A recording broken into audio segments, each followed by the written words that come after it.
is 7 News at noon. Off the top this noon, tragedy near the nation's capital after a killer collision in midair. A camera capturing the moment an American Airlines flight and a military helicopter crash.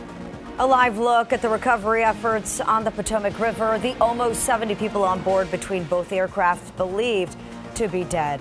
Hello, everyone. Officials do not yet know why the two aircrafts collided. We're also learning a little more about those on board. Reporter Rebecca Castor is live in Arlington, Virginia this noon, where recovery efforts are underway. Rebecca. Ethan, Lorena, good morning. We're in Arlington at the Reagan National Airport, where flights have resumed here, but the search and recovery effort is just beginning. Unfortunately, that's the big headline this morning, is that those efforts have shifted from rescue to recovery. They do not believe anybody is alive at this point. They have recovered so far 27 bodies from the plane and 1 from the helicopter. Dozens of bodies have been pulled from the icy waters of the Potomac in the hours since the shocking collision between an American Airlines jet and a military Black Hawk helicopter, captured on this EarthCam video. Hold your positions, please, on the field right now.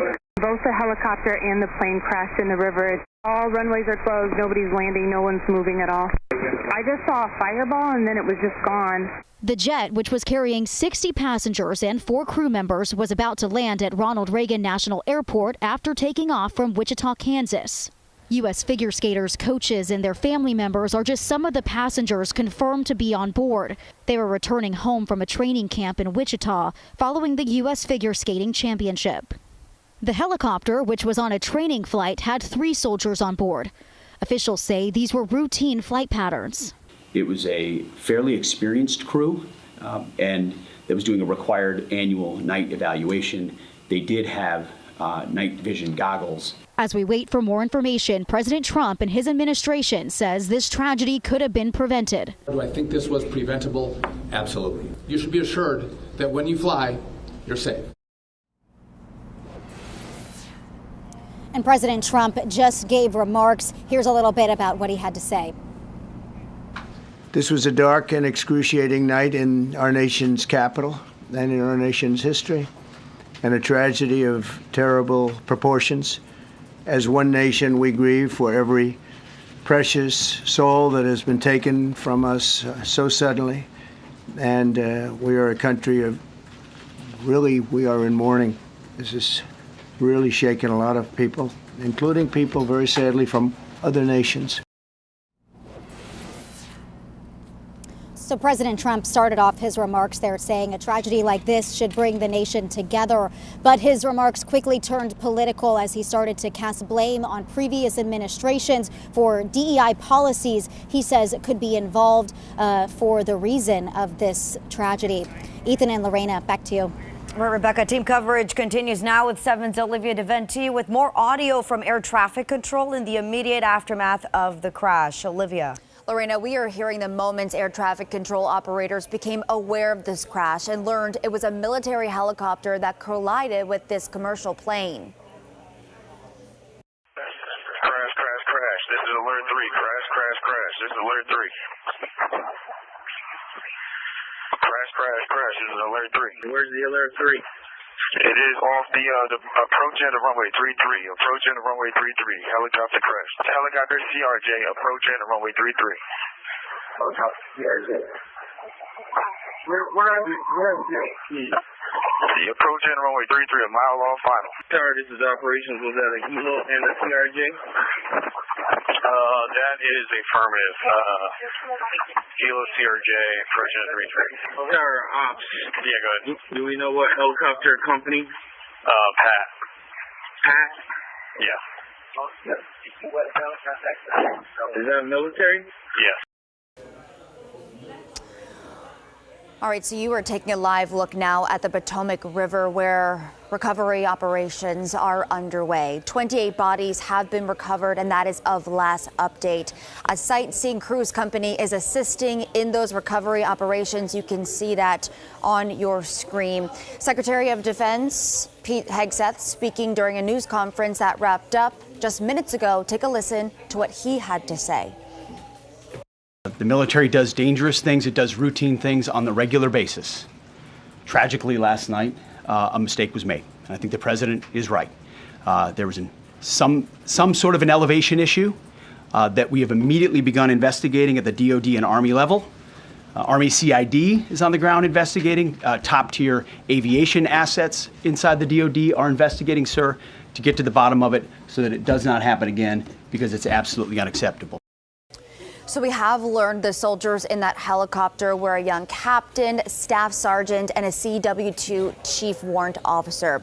Pilots who fly with the 12th Aviation Battalion, which is what this was, frequently fly along the Potomac River and past the airport for various missions, often picking up general officers or Army leaders to and from the Pentagon or other VIPs elsewhere in the Northeast. Roughly 100 government helicopter flights happen every day through the corridor where that crash happened. Still a lot to unpack.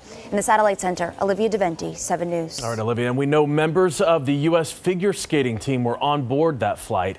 7's Tavares Jones continues our team coverage with what we're learning about the victims. Tavares. Yeah, Ethan, while many of these victims have still yet to be identified by officials, there are some whose deaths are being confirmed within the figure skating community.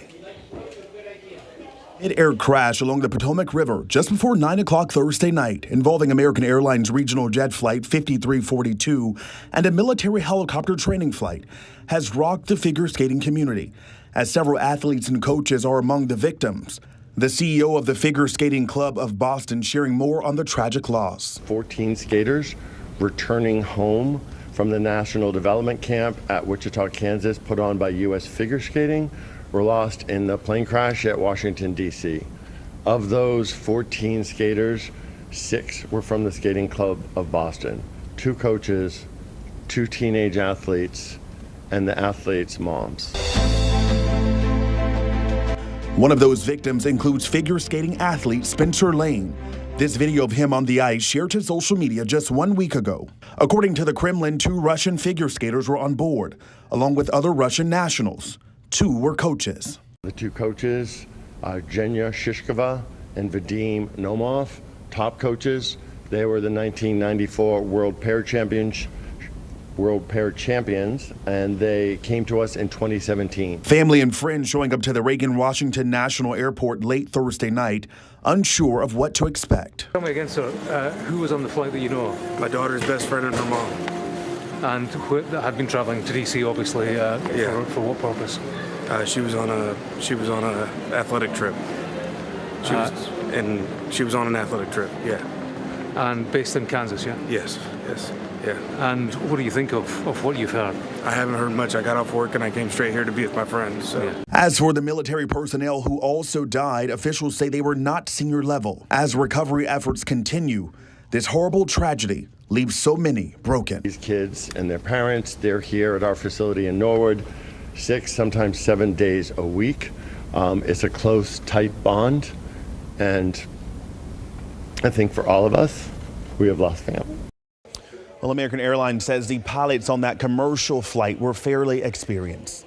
In the Newsplex this noon hour, I'm Tavares Jones, 7 News. All right, Tavares, Reagan National has resumed operations, but the closure has delayed flights out of South Florida today. Let's get right to 7's Alex Browning. He is live at MIA with a look. Alex. And Lorena, flights have resumed here at MIA starting around the 11 o'clock hour or so with American Airlines. But many passengers found themselves stranded here in South Florida, unsure when and how they'd be able to get home. That's why they rerouted us, because our plane was canceled for them. Some passengers finding themselves stranded after DC's Reagan National Airport shut down in the wake of Wednesday night's plane crash. They rerouted us to this flight, and now it says canceled. Can't believe it. The hundreds of flights scheduled in and out of Reagan canceled, including several flights out of MIA, like Maria and her friends. There's a problem. Their now second flight home canceled. I was wondering about that, if the airport would still be open this morning. As they and so many others wait, they're left thinking of those who did not survive the crash. I feel so bad for the families. These people crashed into an icy river. It's just awful. And American Airlines telling passengers if they were on a canceled flight to check with the airline, as they will be rebooked on a later flight. We're at MIA this noon. Alex Browning, 7 News. All right, Alex, and another look as crews continue to work to recover the bodies of the victims, as well as the wreckage of the passenger jet and military helicopter. This as the investigation into what went wrong is just beginning. 7 News will continue to follow developments from this tragedy. 7's Nicole Ensalada is on her way to Washington, D.C. Look for her live reports starting later this afternoon.